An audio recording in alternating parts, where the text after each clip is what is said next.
بہادری، صبر اور آزمائش کی ابتدا۔ مکہ کی سرزمین، جہاں ظلم اپنی انتہا کو چھو رہا تھا اور ایمان والوں کے لیے ہر دن ایک نئی آزمائش لے کر آتا تھا، اسی دور میں ایک نام آہستہ آہستہ ابھر رہا تھا: حضرت خبیب بن عدی رضی اللہ عنہ۔ وہ عام انسان نہیں تھے، دل میں ایمان کی وہ روشنی تھی جو اندھیروں سے ڈرنا نہیں جانتی تھی۔ جب اسلام کی صدا بلند ہوئی تو انہوں نے بغیر کسی خوف کے اسے قبول کیا، حالانکہ وہ جانتے تھے کہ اس راستے میں پھول نہیں صرف کانٹے ہیں۔ حضرت خبیب رضی اللہ عنہ کی زندگی شروع ہی سے صبر اور ثابت قدمی کی مثال تھی۔ وہ ان لوگوں میں سے تھے جو صرف زبان سے نہیں بلکہ اپنے عمل سے ایمان کا ثبوت دیتے تھے۔ مکہ میں مسلمانوں پر جو ظلم ہوتا تھا وہ سب کچھ اپنی آنکھوں سے دیکھتے تھے۔ کبھی کسی کو گرم ریت پر لٹایا جاتا، کبھی کسی کو بھوکا پیاسا رکھا جاتا، اور کبھی کسی کو صرف اس لیے مارا جاتا کیونکہ وہ اللہ کو ایک مانتا تھا۔ لیکن خبیب، ان کا دل کبھی نہ کانپا۔ وہ نہ صرف خود مضبوط رہے بلکہ دوسروں کے لیے بھی حوصلہ بنتے تھے۔ جب کسی مسلمان پر ظلم ہوتا تو وہ اسے صبر کی تلقین کرتے اور کہتے، یہ راستہ آسان نہیں مگر اس کا انجام جنت ہے۔ ان کی بہادری صرف باتوں تک محدود نہیں تھی، وہ میدان میں بھی ایک بہادر مجاہد تھے۔ غزوہ بدر میں انہوں نے حصہ لیا، وہی بدر جہاں حق اور باطل کا پہلا بڑا مقابلہ ہوا۔ اس جنگ میں خبیب نے ایسی جرت دکھائی کہ دشمن بھی حیران رہ گئے۔ وہ دشمن کے سامنے ڈٹ کر کھڑے ہو جاتے، نہ تعداد دیکھتے نہ ہتھیار، بس ایک یقین تھا: اللہ ہمارے ساتھ ہے۔ اسی جنگ میں انہوں نے کفار کے ایک بڑے سردار کو جہنم واصل کیا۔ یہی وہ لمحہ تھا جس نے کفار کے دلوں میں ان کے خلاف آگ بھڑکا دی۔ کفار اب صرف اسلام سے ہی نہیں بلکہ خاص طور پر خبیب سے بھی نفرت کرنے لگے تھے۔ مگر خبیب کو اس سب کی پرواہ نہیں تھی۔ ان کے لیے سب سے بڑی حقیقت صرف ایک تھی: اللہ اور اس کے رسول صلی اللہ علیہ وسلم کی رضا۔ وقت گزرتا گیا اور آزمائشیں بڑھتی گئیں۔ ایک دن ایسا آیا جب کچھ لوگ مدینہ آئے۔ انہوں نے مسلمانوں سے کہا، ہم اسلام سیکھنا چاہتے ہیں، ہمارے ساتھ کچھ لوگ بھیج دیں۔ یہ ایک چال تھی، ایک دھوکہ۔ رسول اللہ نے چند صحابہ کو ان کے ساتھ بھیجا اور ان میں حضرت خبیب بن عدی رضی اللہ عنہ بھی شامل تھے۔ یہ قافلہ روانہ ہوا، نیت صاف تھی، مقصد نیک تھا، لیکن راستے میں ہی تقدیر ایک نیا موڑ لینے والی تھی۔ جیسے ہی وہ ایک مقام پر پہنچے، اچانک چاروں طرف سے دشمنوں نے گھیر لیا۔ تلواریں کھچ گئیں، آنکھوں میں خون اتر آیا اور فضا میں دھوکے کی بو پھیل گئی۔ یہ وہ لمحہ تھا جہاں بہادری کا اصل امتحان شروع ہوا۔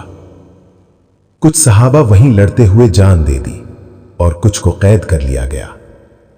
حضرت خبیب بھی ان قیدیوں میں شامل تھے۔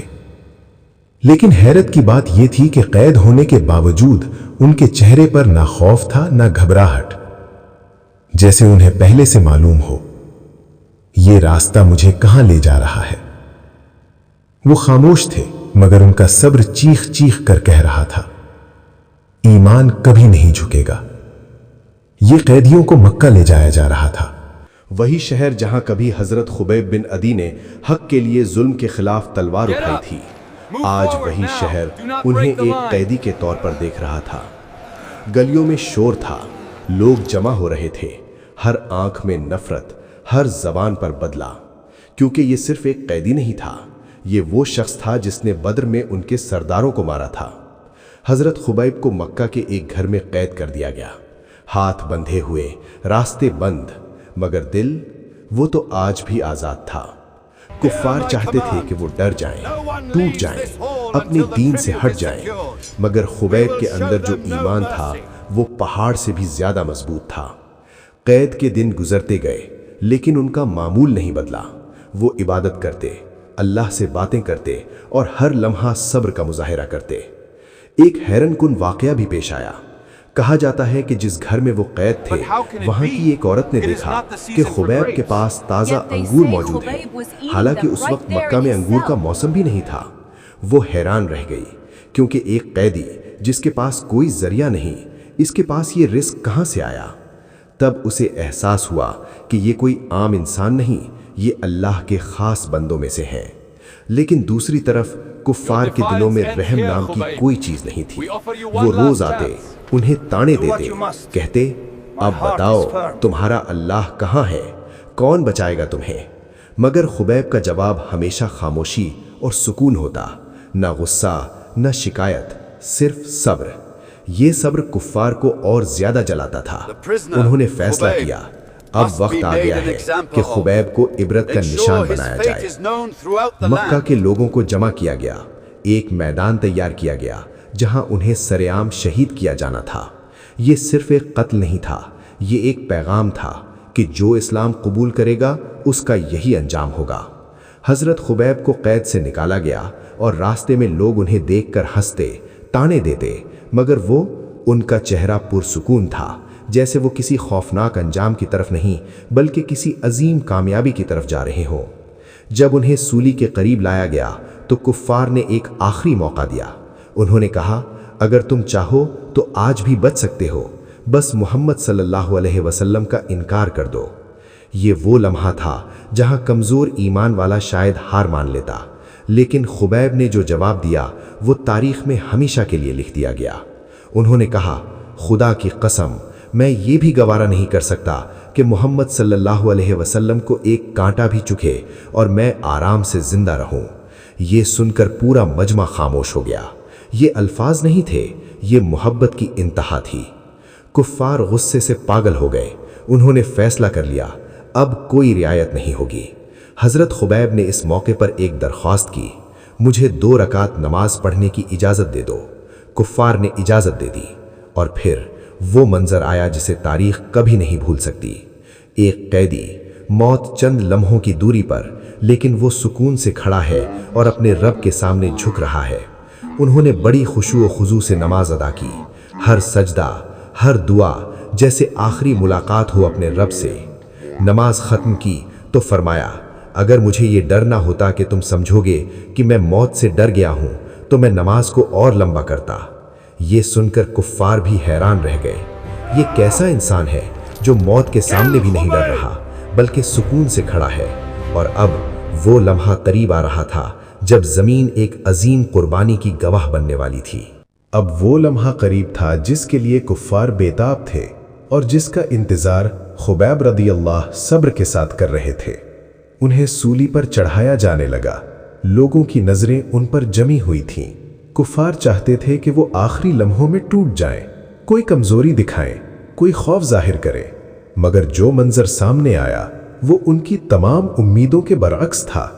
حضرت خبیب کے چہرے پر عجیب سا سکون تھا، جیسے وہ اس دنیا میں نہیں بلکہ کسی اور ہی مقام پر ہوں۔ پھر انہوں نے اپنے رب کی بارگاہ میں دعا کے لیے ہاتھ اٹھائے اور کہا اے اللہ ان سب کو ایک ایک کر کے ہلاک کر دے اور ان میں سے کسی کو بھی نہ چھوڑ۔ یہ بد دعا نہیں تھی، یہ ظلم کے خلاف ایک صدا تھی، ایک مظلوم کی پکار۔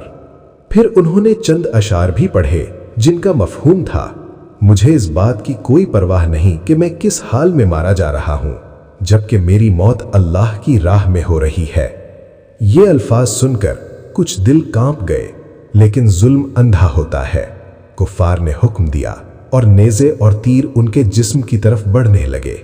پہلا وار ہوا، پھر دوسرا، پھر تیسرا۔ ہر وار کے ساتھ ایک عام انسان چیخ اٹھتا، لیکن خبیب رضی اللہ، ان کے لبوں پر ذکر تھا، دل میں اللہ کا یقین۔ خون بہہ رہا تھا، جسم زخمی ہو رہا تھا، مگر ایمان پہلے سے زیادہ مضبوط ہو رہا تھا۔ یہ کوئی عام موت نہیں تھی، یہ ایک پیغام تھا ہر آنے والی نسل کے لیے۔ انہوں نے اپنی پوری طاقت لگا دی اور آخرکار وہ لمحہ آ گیا جب ایک عظیم روح اپنے رب سے جا ملی۔ حضرت خبیب رضی اللہ شہید ہو گئے، مگر حقیقت یہ ہے وہ ہارے نہیں تھے، وہ جیت گئے تھے۔ انہوں نے ثابت کر دیا کہ ایمان صرف آسان وقتوں کا نام نہیں بلکہ مشکل ترین لمحوں میں بھی ثابت قدم رہنے کا نام ہے۔ مکہ کا وہ میدان خاموش ہو گیا۔